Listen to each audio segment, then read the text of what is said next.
Paulo, o apóstolo da fé e da coragem. Capítulo 26. Durante sua permanência em Roma.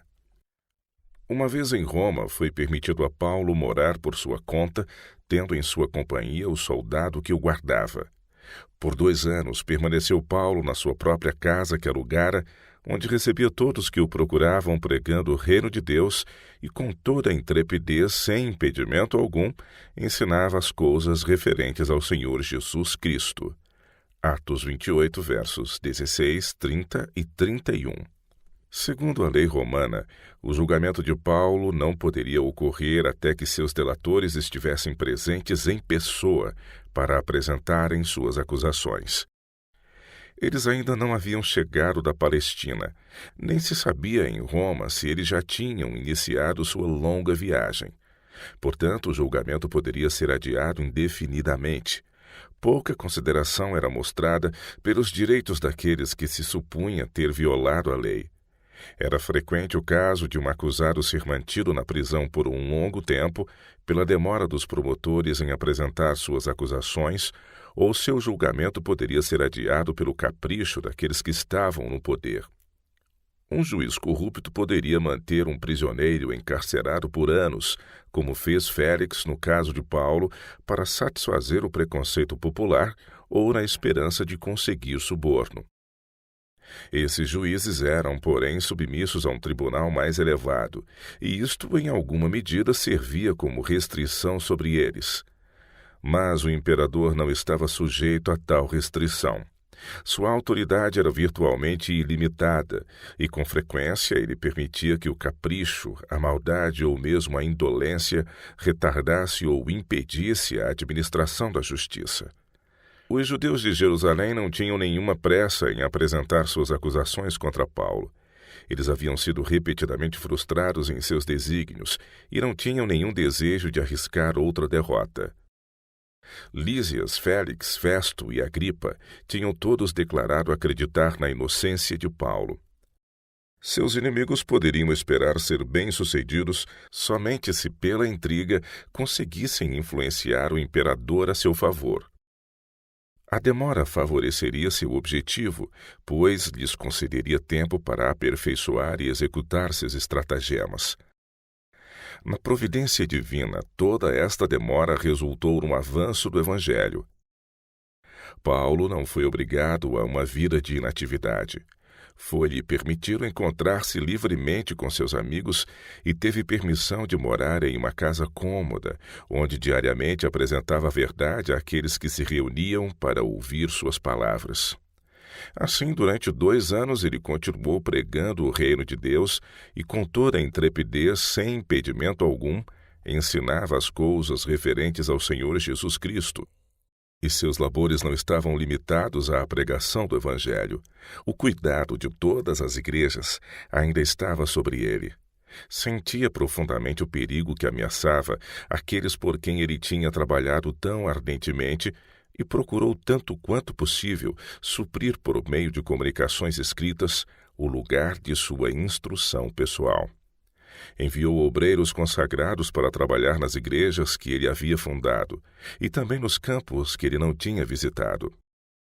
Esses mensageiros lhe prestaram fiel serviço e, estando em comunicação com eles, mantinha-se informado no que concernia a condição e perigos das igrejas e era habilitado a exercer uma constante supervisão sobre elas.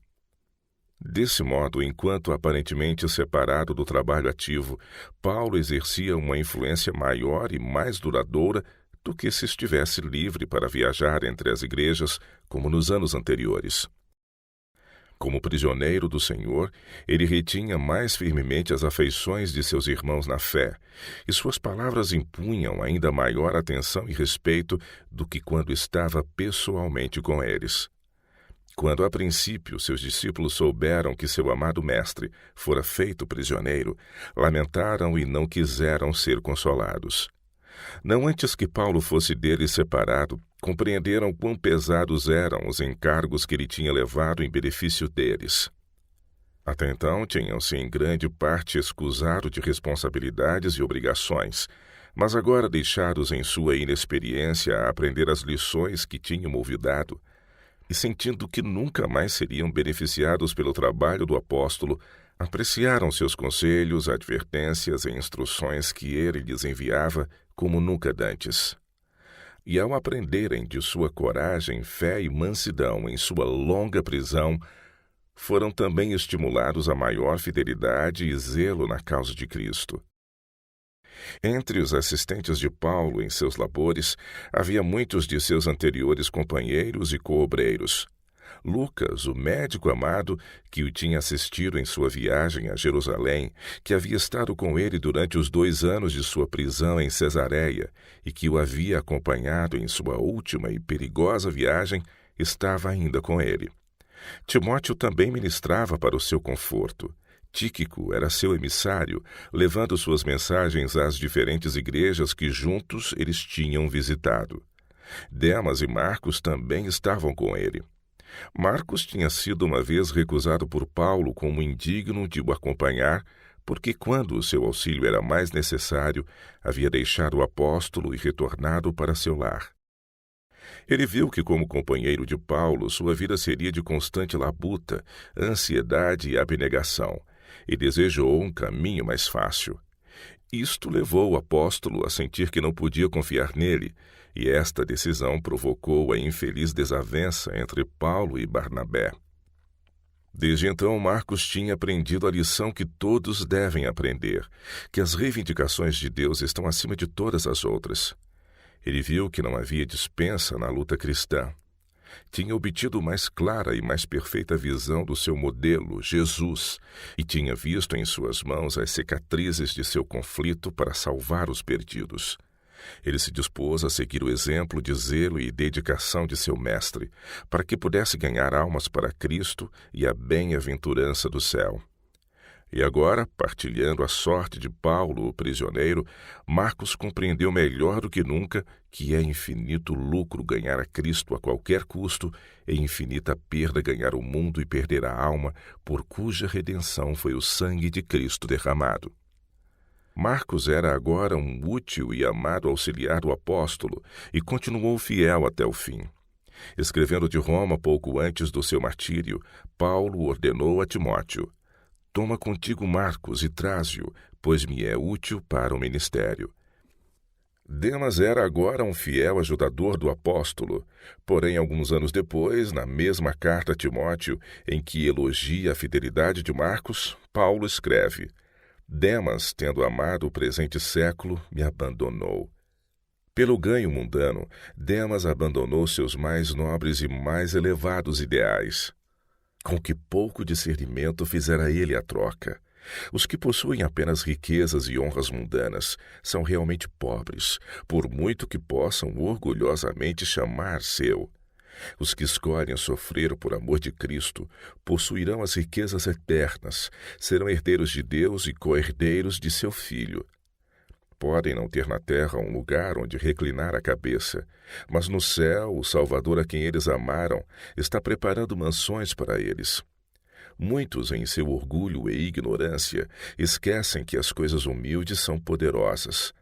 A fim de sermos felizes, devemos aprender a abnegação aos pés da cruz. Não queremos nenhuma esperança terrena tão firmemente arraigada que não possamos transplantá-la para o paraíso. Paulo não estava sozinho nas provações que suportou por causa do amor à comodidade e desejo de ganho mundano de seus professos irmãos. Sua experiência é ainda partilhada pelos fiéis servos de Cristo. Muitos, mesmo daqueles que professam crer nas verdades solenes para este tempo, sentem apenas pouca responsabilidade moral. Quando veem que o caminho do dever está assediado de perplexidades e provações, escolhem para si mesmos um caminho onde é necessário menos esforço, onde na carreira há menos riscos, menos perigos a enfrentar. Por evitar egoisticamente responsabilidades, aumentam os encargos dos fiéis obreiros e, ao mesmo tempo, separam-se de Deus e perdem a recompensa que poderiam ter ganho. Todos os que trabalham com fervor e abnegação, em amor e temor, Deus os tornará colaboradores seus. Cristo os contratou ao preço do seu próprio sangue, penhor de um peso eterno de glória. De cada um de seus seguidores, ele requer esforços que correspondam dentro do possível ao preço pago e ao infinito galardão oferecido. Entre os discípulos que ministravam a Paulo em Roma estava Onésimo, um escravo fugitivo da cidade de Colossos. Ele pertencia a um cristão chamado Filemon, membro da igreja de Colossos. Mas ele tinha lesado seu senhor e fugido para Roma. Ali, esse escravo pagão, dissipador e sem princípios, foi alcançado pelas verdades do Evangelho. Ele tinha visto e ouvido Paulo em Éfeso, e agora, na providência de Deus, o encontrou outra vez em Roma. Na bondade de seu coração, o apóstolo procurou aliviar a pobreza e angústia do desventurado fugitivo, e a seguir procurou derramar luz da verdade em sua mente obscurecida. Onésimo ouviu atentamente as palavras de vida que uma vez havia desprezado e foi convertido à fé em Cristo. Ele agora confessou seu pecado contra seu Senhor e com gratidão aceitou o conselho do apóstolo. Ele tinha se tornado caro a Paulo por sua piedade, mansidão e sinceridade, e não menos por seu terno cuidado pelo conforto do apóstolo e seu zelo em promover a obra do Evangelho. Paulo viu nele traços de caráter que poderiam torná-lo útil no labor missionário, e alegremente o teria conservado em Roma. Mas não faria isto sem um pleno consentimento de Filemon.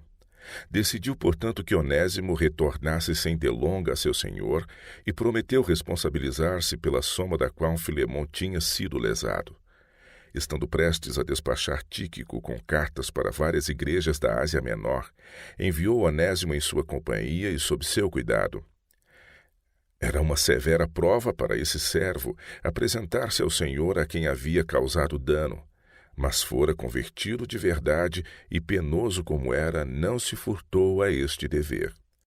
Paulo tornou Onésimo portador de uma carta a Filemon, na qual, com grande delicadeza e bondade, pleiteava a causa do servo arrependido e notificava seus próprios desejos em relação a ele. A carta começava com uma afetuosa saudação a Filemon como amigo e cooperador. Graça e paz a vós outros da parte de Deus, nosso Pai, e da do Senhor Jesus Cristo. Dou graças ao meu Deus, lembrando-me sempre de ti nas minhas orações, estando ciente de teu amor e da fé que tens para com o Senhor Jesus e todos os santos, para que a comunhão da tua fé se torne eficiente no pleno conhecimento de todo o bem que há em nós para com Cristo. O apóstolo procurava gentilmente lembrar Filemon de que todo bom propósito e traço de caráter que ele possuía eram devidos à graça de Cristo, pois somente isto o levava a diferir dos perversos e pecadores. A mesma graça poderia tornar o degradado criminoso um filho de Deus e um útil colaborador do Evangelho. Embora Paulo pudesse com autoridade ter imposto a Filemon seu dever como cristão, por causa do seu amor por ele não ordenaria, mas preferiria a linguagem da súplica. Sendo o que sou, Paulo, o velho e agora até prisioneiro de Jesus Cristo, sim, solicito-te em favor de meu filho Onésimo, que gerei entre algemas. Ele antes te foi inútil, atualmente, porém, é útil a ti e a mim. Ele pede a Filemon que o receba como seu próprio filho. Diz que era seu desejo reter Onésimo, que ele poderia desempenhar boa ajuda para ele, ministrando-lhe em suas cadeias, como Filemon mesmo teria feito. Mas não desejava seus serviços a menos que Filemon voluntariamente o liberasse. Podia ser que, na providência de Deus, Onésimo tivesse deixado seu senhor por algum tempo, de modo tão impróprio para que, convertendo-se, pudesse retornar, ser perdoado e recebido com tal afeição que preferisse ficar com seu senhor para sempre, não como escravo, antes muito acima de escravo, como irmão caríssimo. Acrescenta o apóstolo: se, portanto, me consideras companheiro, recebe-o como se fosse a mim mesmo. E se algum dano te fez ou se te deve alguma coisa, lança tudo isso em minha conta. Eu, Paulo, de próprio punho o escrevo, eu pagarei para não te alegar que também tu me deves até a ti mesmo. Paulo se propôs voluntariamente a assumir o débito de outro. Ele faria reparação por um crime cometido por outro, para que ao transgressor fosse poupada a agrura da punição e outra vez pudesse gozar dos privilégios que havia perdido. O apóstolo bem conhecia a severidade com que os senhores tratavam seus escravos, e sabia também que Filemão estava muito indignado com a conduta de seu servo. Portanto, escreveu-lhe de maneira a despertar seus mais profundos e ternos sentimentos de cristão. A conversão de Onésimo o tornara um irmão na fé, e qualquer punição aplicada a esse novo converso de trevas do paganismo seria considerada por Paulo como se fosse aplicada a ele mesmo. Quão apropriada a ilustração do amor de Cristo para com o pecador arrependido! Como o servo que defraudara seu senhor não tinha nada com que fazer a restituição, o pecador que tem roubado a Deus de anos de serviço não tem meios de cancelar o débito. Jesus se interpôs entre o pecador e a justa ira de Deus, dizendo: Eu pagarei o débito. Que o pecador seja poupado da punição de sua culpa. Eu sofrerei em seu lugar. Depois de oferecer-se para assumir o débito de Onésimo, Paulo recordou a Filemão quanto ele próprio era devedor ao apóstolo. Devia-lhe de uma maneira especial seu próprio ser, sendo que Deus havia feito de Paulo o instrumento de sua conversão. Então, num fervoroso e terno apelo, suplicou a Filemão que, assim como ele, por sua liberalidade, tinha reanimado os santos, também reanimaria o espírito do apóstolo, concedendo-lhe esta causa de regozijo. Certo como estou da tua obediência, acrescentou ele, eu te escrevo sabendo que farás mais do que estou pedindo. Esta epístola é de grande valor como ilustração prática da influência do Evangelho sobre as relações entre senhores e servos. A escravidão era uma instituição estabelecida em todo o Império Romano, e tanto senhores como escravos eram encontrados na maioria das igrejas pelas quais Paulo trabalhou. Nas cidades onde os escravos eram muitas vezes muito mais numerosos do que a população livre, leis da mais terrível severidade eram consideradas necessárias para mantê-los em sujeição. Um romano rico possuía centenas de escravos, de toda categoria, de todas as nações e de toda habilidade. O Senhor tinha pleno controle sobre a alma e o corpo dessas criaturas desajudadas. Podia infligir-lhes qualquer castigo que desejasse, mas se um deles, por vingança ou autodefesa, ousasse levantar a mão contra seu proprietário, toda a família do ofensor poderia ser desumanamente sacrificada, por mais inocente que fosse. Mesmo o mais leve erro, acidente ou descuido era punido sem misericórdia. Alguns senhores, mais humanos do que outros, eram mais indulgentes para com seus servos, mas a grande maioria dos ricos e nobres entregava-se sem restrição à luxúria, paixão e apetite e tornavam seus escravos miseráveis vítimas do capricho e tirania. A tendência de todo o sistema era desesperadamente degradante. Não era obra do apóstolo subverter violentamente a ordem estabelecida da sociedade. Tivesse ele tentado isso, teria impedido o sucesso do Evangelho. Mas ele ensinava os princípios que atingiam o próprio fundamento da escravatura, os quais, se postos em execução, minaria seguramente todo o sistema. Onde está o Espírito do Senhor, aí há liberdade, declarou ele. A religião de Cristo tem um poder transformador sobre aquele que a recebe. O escravo convertido tornara-se membro do corpo de Cristo e, como tal, devia ser amado e tratado como um irmão. Co-herdeiro com o seu Senhor das bênçãos de Deus e dos privilégios do Evangelho. Por outro lado, os servos deviam cumprir seus deveres, não servindo à vista como para agradar a homens, mas como servos de Cristo, fazendo de coração a vontade de Deus. O cristianismo cria um forte laço de união entre o senhor e o servo, o rei e o súdito, o ministro do Evangelho e o mais degradado pecador que encontrou em Cristo alívio do seu fardo de crime. Foram lavados no mesmo sangue, vivificados pelo mesmo Espírito, são feitos um em Cristo Jesus. Se você está aprendendo com esse conteúdo, acesse esse QR Code com a câmera do seu celular para mais conteúdo bíblico.